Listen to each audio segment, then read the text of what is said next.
Assalamualaikum warahmatullahi wabarakatuh. Teman-teman, kembali lagi di channel YouTube saya, Khairun Imam. Gimana nih kabar kalian? Semoga kita semua selalu diberi kesehatan, kemudahan, dan juga limpahan rezeki dari Yang Maha Kuasa, teman-teman ya. Nah, di video kali ini kita akan melihat bagaimana salah satu peneliti abal-abal gerombolan pembenci Pak Jokowi dan juga dia merupakan tersangka klaster kedua kasus ijazah Pak Jokowi yang bernama Tifa lagi-lagi kena semprot Irjen Pol Purnawirawan Riki Sitohang, mantan Karwasidik Mabes Polri. Ya, karena Tifa ini kan selalu merasa paling cerdas, merasa paling pintar, merasa paling peneliti, merasa paling akademis. Tapi omongan-omongannya itu kayaknya sih berasal dari alam goib seperti kata Faisal Assegaf. Karena ketika dia ngomong teman-teman, nggak ada satupun orang yang mengerti. Salah satu contohnya ketika dia tampil di Rakyat Bersuara. Dan inilah yang membuat Irjen Pol ini geram dan kesal melihat tingkah laku pembenci ini teman-teman. Selain itu, saya juga punya video di mana Roy Suryo lagi-lagi dibabat habis, dipermalukan juga oleh penasihat hukum dari Pak Jokowi mengenai penelitian-penelitian ilmiahnya yang ternyata tidak ilmiah, bagaimana tuduhan-tuduhan yang tidak berdasar akademis, bagaimana tuduhan-tuduhan dia itu selalu berubah-ubah, tidak konsisten. Nah, ini kan tersangka yang sepertinya sudah panik dan sudah menatap masa depan di balik jeruji besi, teman-teman. Waduh. Nah, terakhir kita akan mendengarkan sebuah kesaksian dari seorang habaib yang berbondong-bondong datang ke rumah Pak Jokowi dan seperti apa pribadi Pak Jokowi dan juga sikap Pak Jokowi terhadap kasus ijazah palsu ini. Nah, makanya jangan lupa nonton sampai habis. Sebelum kita mulai videonya, jangan lupa like, subscribe, dan share. Dan tanpa perlu berlama-lama lagi, mari kita mulai videonya berikut ini. Sampai yang kemarin tuh saya lihat waktu debat di Rakyat Bersuara, seorang Tifa sok-sokan masuk ilmu hukum dulu, ngerti juga kagak. Ada dijelaskan ibu hadir sebagai ahli ya di situ ya. Tadi sebetulnya kalau dalam gelar perkara sebagai pihak pendumas ya. Nah, saya lanjutkan ya. Ini karena kesempatan saya untuk bicara biasanya sangat singkat, Pak. Mohon maaf ya, Pak Sugeng ya. Jadi biar ini pemirsa juga paham sekali ya dengan situasinya. Silakan. Nah, Dodol Garut nih orang saya bilang nih. Lah yang dilawan itu kebetulan kok nggak salah ketua IPW ya. Udah kasih tahu saya sebenarnya diam, tapi karena kamu sudah masuk ke ranah yang kamu tidak ketahui, yang saya berpuluh tahun menguasai masalah hukum itu. Makanya saya bunyi, saya cerahkan. Kok nggak salah ada juga Rasman, kok nggak salah di situ ya. Waktu kemarin tuh loh. Sama, saya dengarkan semua tuh antara Rasman dengan ketua IPW itu memang itulah struktur hukum yang benar itu. Memang itulah wajahan kalau udah pastilah ketua IPW itu kan biasa gelar perkara. Dia tahu lah mekanismenya. Nah, masuk ini ngajarin lagi coba nih. Benar unsur ilmiah tadi, apa ada yang justru memang sengaja untuk melewatkan unsur-unsur ilmiah itu sehingga ada mungkin saja ya ada intensi di situ? Saya langsung menanggapinya dengan fakta ya. Lagi-lagi tempo teliti yang kami laporkan adalah 22 Januari hingga 30 April di mana Bang Roy Suryo dan kawan-kawan. Berarti udah mau setahun nih kasus ya? Kali melakukan expose di media ya. Dan perlu dicatat di 31 objek itu tidak ada satu kalimat pun menyatakan dirinya sedang melakukan penelitian. Tidak ada satu kalimat pun yang menyatakan dia sedang melakukan kegiatan akademis. Sama sekali tidak, boleh cek. Publik bisa lihat. Ya. Jadi clear itu nggak ada urusan akademis, urusan penelitian. Lalu setelah kami laporkan, sebulan kemudian mereka langsung berubah menyusun strategi pembelaan, mengklaim diri sebagai peneliti. Ya. Dan ini sebenarnya lagu lama lah dalam setiap perkara pencemaran nama baik, dan menurut saya ini salah satu cara untuk menyesatkan penegakan hukum ya. Tapi cara-cara ini menurut saya juga tidak semudah tidak semudah itu penegak hukum, polisi, jaksa, dan hakim bisa dibohongi ya. Karena kembali lagi itu baru muncul dan lucu lagi bisa kita lihat. Kalau betul penelitian kok bukunya baru selesai di bulan Agustus, tapi mungkin nggak sih tadi dalam waktu 1 bulan ada 700 halaman mencemarkan nama baik di media berulang-ulang dari Januari sampai April. Padahal bukunya baru cipta bulan Agustus. Ini lagi-lagi hanya alibi yang dibangun untuk pembelaan.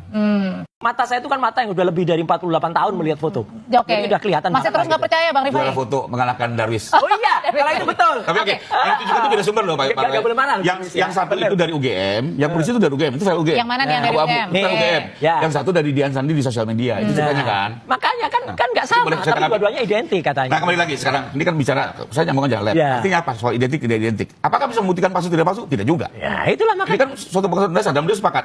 Waktu keluar lapor dari Babes dia bilang itu bukan palsu tidak palsu, itu identik tidak Identik, identik. kan, Nah, tidak jadi autentik. kembali lagi diuji pun oleh lab lain belum tahu palsu tidak palsu. Karena dia yang menjawab identik tidak identik. Maka akhirnya apa? Biar di pengadilan semuanya selesai. Bingung kan? One stop service ya. Satu permohonan masuk untuk diuji ulang.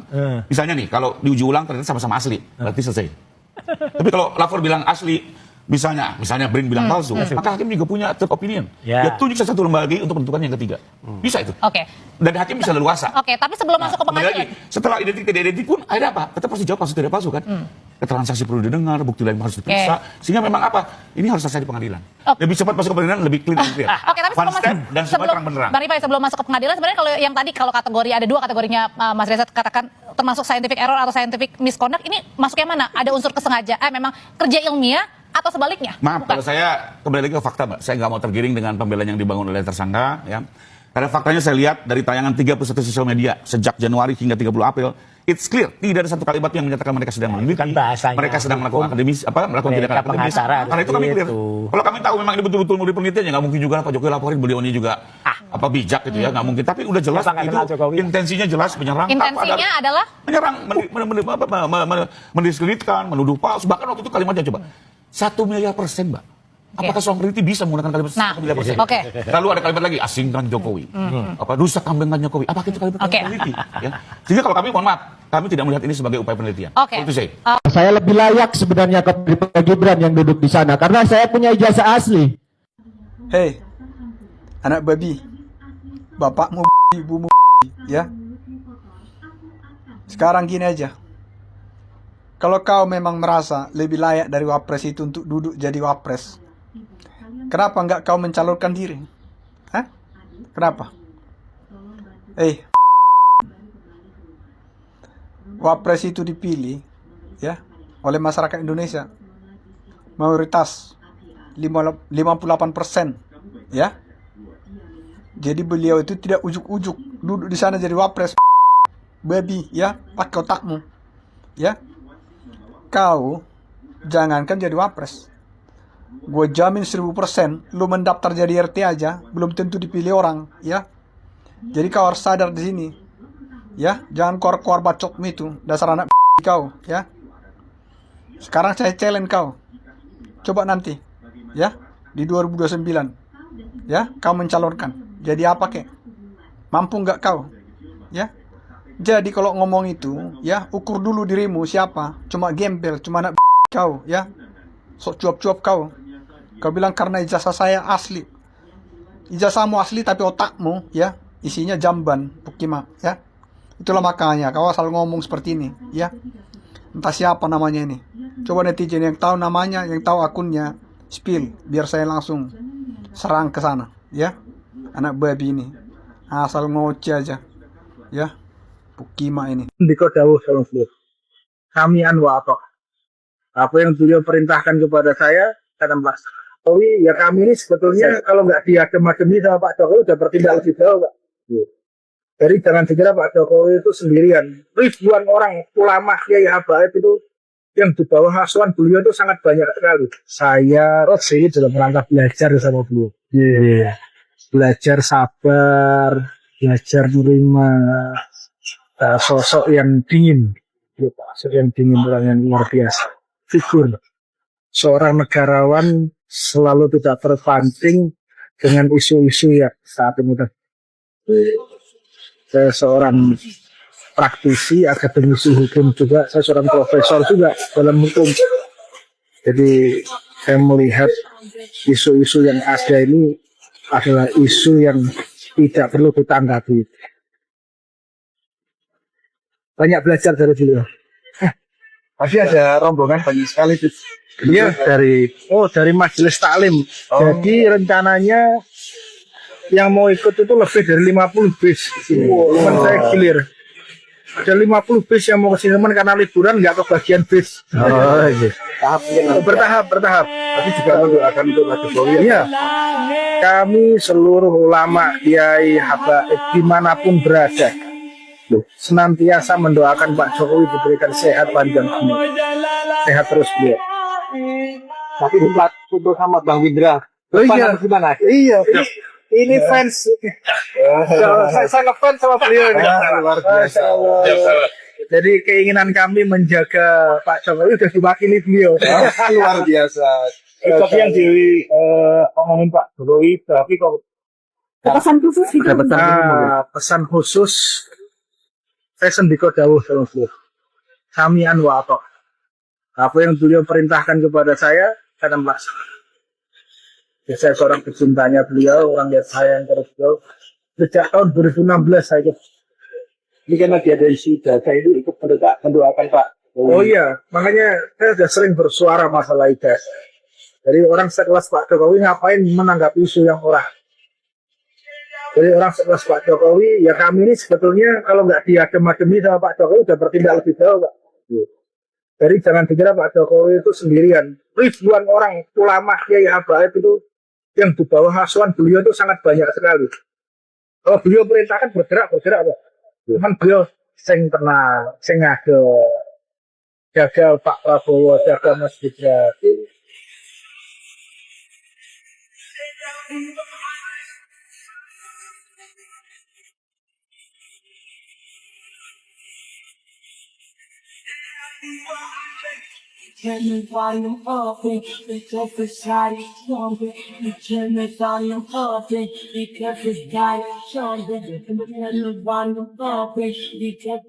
Ada salah satu pengacara bernama Bu Eli Danet ini jiwa besar. Ya Bang Egy ini juga jiwa besar. Artinya di sini ketika diperkenankan untuk dilihat, yaitu ijazah asli Pak Jokowi, kemudian Bang Egy mungkin melalui kuasa hukumnya ya bernama Eli Danet itu sudah artinya tidak lagi membuat statement-statement yang kemudian merugikan orang lain gitu, ya kan, atau merugikan pihak pelapor gitu. Jadi saya rasa ini udah tepat. Nah, tapi saya perlu ingatkan ya kepada Polda Metro Jaya, secara subjektif penegakan hukum harus dilaksanakan. Secara subjektif, yaitu apa? Tersangka mengulangi perbuatannya, jelas itu. Ketika tersangka mengulangi perbuatannya, ya kan, berusaha memperbanyak barang bukti, itu artinya kan memanipulasi lagi barang bukti. Ini secara subjektif sudah harus dilakukan penahanan. Karena kenapa? Ini sangat berbahaya nanti notabene ke polda-polda lain. Berpengaruhnya di polda-polda lain. Nanti polda-polda lain mengikuti pola seperti ini. Kemudian untuk tersangka yang mendapat dugaan tuntutan pasal di atas 5 tahun, itu nggak ditahan. Wah, ini bisa kacau loh. Bisa nanti pelapor atau korban ini sudah males melaporkan suatu tindak pidana, suatu kejadian.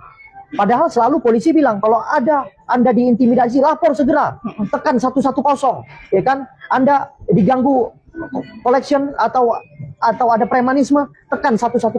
Jadi buat apa 110 itu? Ya kita laporkan aja ada tersangka yang sudah ancamannya di atas 5 tahun tidak ditindak secara hukum, tidak diberikan penegakan hukum yang terukur, ya kan? Semua permintaan diakomodir, tidak dilakukan penahanan, ini kan udah rusak nanti, ya kan? Jadi saya minta kepada Polda Metro Jaya, ayolah Pak Dir, Pak Kapolda, tegakkan hukum secara proporsional. Setelah saya cek di SIPP untuk perkara nomor 583 ya, yang dalam hal ini sebagai penggugat adalah seorang advokat Pak Subhan melawan Gibran dan KPU ya. Hasil dari SIPP setelah saya cek, perlu saya sampaikan pada rekan-rekan bahwasanya tadi ditanyakan putusan sela atau apa begitu ya. Jadi setelah saya cek itu di dalam amarnya itu mengabulkan eksepsi dari para tergugat, menyatakan pengadilan negeri tidak berwenang mengadili perkara ini dan membebankan perkara kepada penggugat. Nah, artinya kalau sudah ada amar menyatakan pengadilan negeri tidak berwenang, ini berarti sebagai putusan akhir, ya, mengakhiri perkara ini. Nah, tentu pihak yang tidak puas bisa mengajukan upaya hukum. Seorang wartawan bertanya kepada Farhad Abbas, Pak, menurut Bapak apakah Roy ini bisa lepas dari jerat hukuman? Bisa, cuman satu aja syaratnya. Kalau Roy Suryo terbukti gila. Jadi jangan sampai diperiksa kejiwaannya Roy Suryo ini. Karena kalau sempat diperiksa kejiwaannya dan dinyatakan gila, maka dia akan bebas. Ayo kita dengarkan yuk. Jadi Roy Suryo bisa bebas kalau dia gila. Kalau dites kejiwaan dia gila, dia bebas. Karena orang gila boleh menghina, tidak dihukum. Tapi kalau dia sadar hanya kegilaan atau kayak orang kesurupan menghina-hina Pak Jokowi, tetap dia masuk penjara. Penjara lah yang akan menyadarkan dia. Dulu masuk penjara tidak sadar-sadar, sekarang masuk penjara ditambah sepertiga dari hukuman minimal maksimal. Tapi Abang lihat ada kejiwaannya, Pak. Ya, kalau saya faktor ekonomi, karena orang gila kalau dikasih makan kan diem. Kalau ini aku mantan menteri tapi nggak diem-diem gitu. Abah katanya, apa namanya, katanya faktor ekonomi gitu. Karena orang gila kan kalau dikasih makan diem.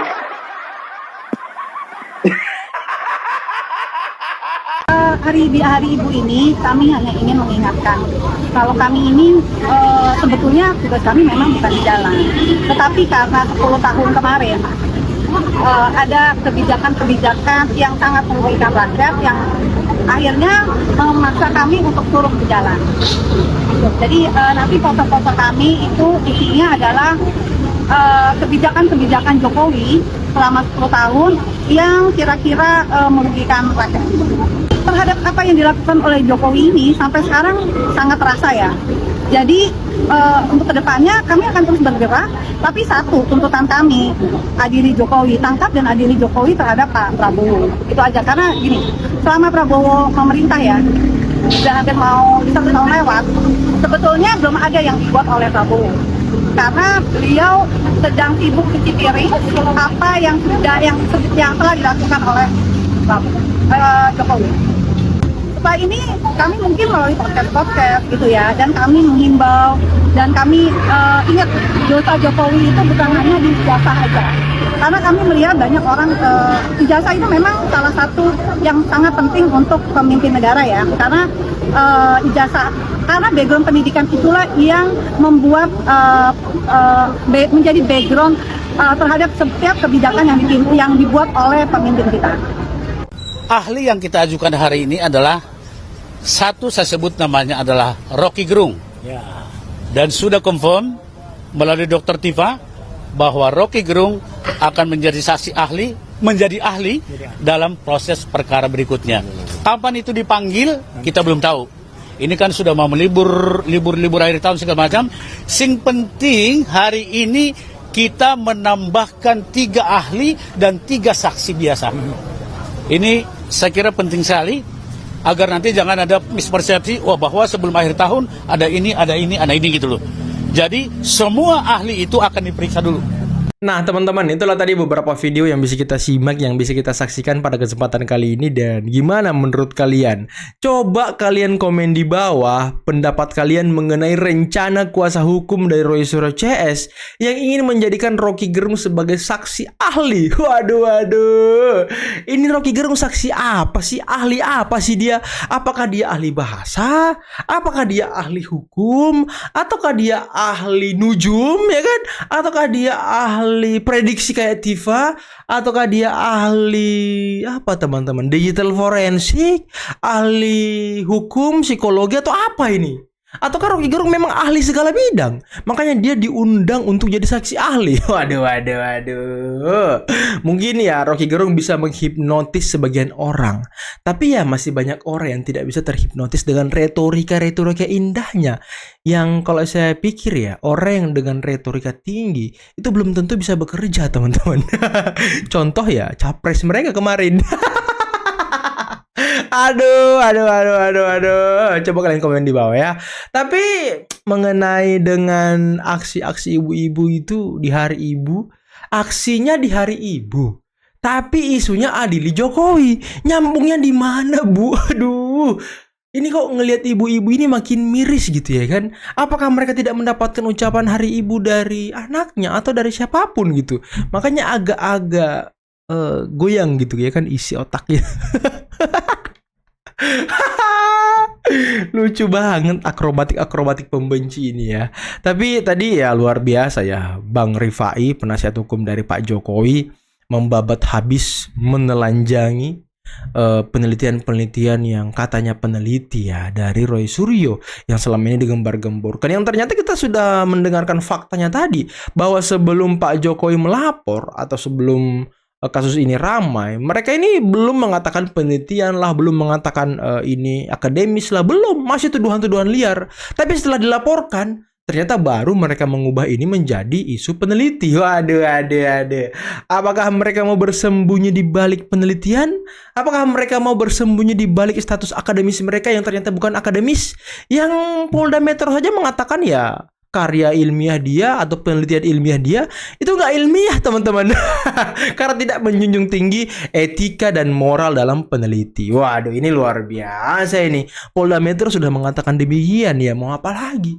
Dan untuk Tifa, semoga Tifa segera sadar, segera berbenah diri, ngaca kalau Anda itu nggak cerdas-cerdas amat gitu ya kan. Anda itu nggak pintar gitu. Anda bukan peneliti, ngaca Tifa ya, ngaca. Biar Anda bisa sadar dikit. Ya, hitung-hitung Anda bisa sedikit lolos dari jerat hukum ya kan. Karena tadi Lecumanan sudah mendesak Polri untuk segera menahan gerombolan pembenci ini. Biar tidak aneh-aneh omongannya. Biar tidak ceplos-ceplos lagi omongannya, teman-teman. Ngeselin manusia-manusia di 3 manusia ini ya, yang tidak akan dimaafkan oleh Pak Jokowi. Dan tadi kita sudah mendengarkan bagaimana pengakuan dari seorang habaib ulama yang mendatangi rumah Pak Jokowi mengenai sikap dari Pak Jokowi, teman-teman. Wah, luar biasa ya. Memang Pak Jokowi jiwanya itu sangat besar, lapang dada. Padahal ulama-ulama ini, habaib-habaib ini sudah menunggu perintah dari Pak Jokowi. Tapi Pak Jokowi tetap tidak ingin membuat gaduh, membuat kisruh bangsa kita. Luar biasa. Oke, mungkin cukup sekian dulu video kali ini. Jangan lupa like, subscribe, dan share videonya. Akhir kata, billahi taufiq wal hidayah. Assalamualaikum warahmatullahi wabarakatuh. Bye-bye.